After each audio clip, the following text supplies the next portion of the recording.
ডালিম অত্যন্ত সুস্বাদু একটি ফল। এই ডালিমের বীজ বা এরিয়েলে থাকে vitamin C, vitamin K, folate যেটা হচ্ছে B9 হিসাবে আমরা চিনি, পটাশিয়াম, পলিফেনলস এবং ফাইবার। এইখানে যে ভিটামিন সি আছে ডালিমের এরিয়েলের ভেতরে বা বীজের ভেতরে, এটা হচ্ছে রোগ প্রতিরোধে সহায়ক। ভিটামিন কে রক্ত জমাট বাঁধতে ভূমিকা রাখে এবং অ্যান্টিঅক্সিডেন্ট হিসাবে কাজ করে। ফোলেট কোষ বিভাজন ও গর্ভাবস্থায় অত্যন্ত গুরুত্বপূর্ণ। পটাশিয়াম হৃৎপিণ্ড ও পেশির কার্যক্রমে সহায়ক। আর পলিফেনলসে আছে শক্তিশালী অ্যান্টিঅক্সিডেন্ট।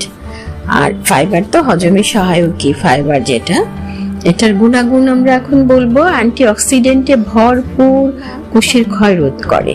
এটা অ্যান্টিঅক্সিডেন্টে, ডালিমটা অ্যাকচুয়ালি অ্যান্টিঅক্সিডেন্টে ভরপুর।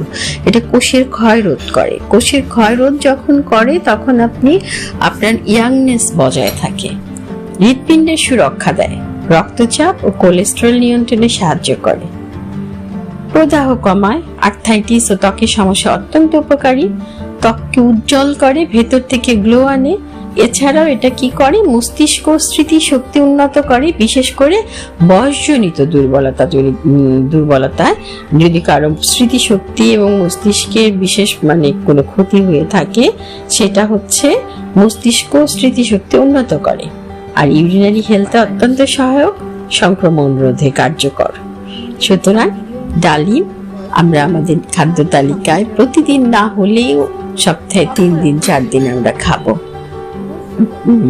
ফলটা খেতে যেমন সুস্বাদু, তেমনি অত্যন্ত স্বাস্থ্যকর এবং অত্যন্ত স্বাস্থ্য সুরক্ষা একটি গুরুত্বপূর্ণ ভূমিকাকারী একটি ফল।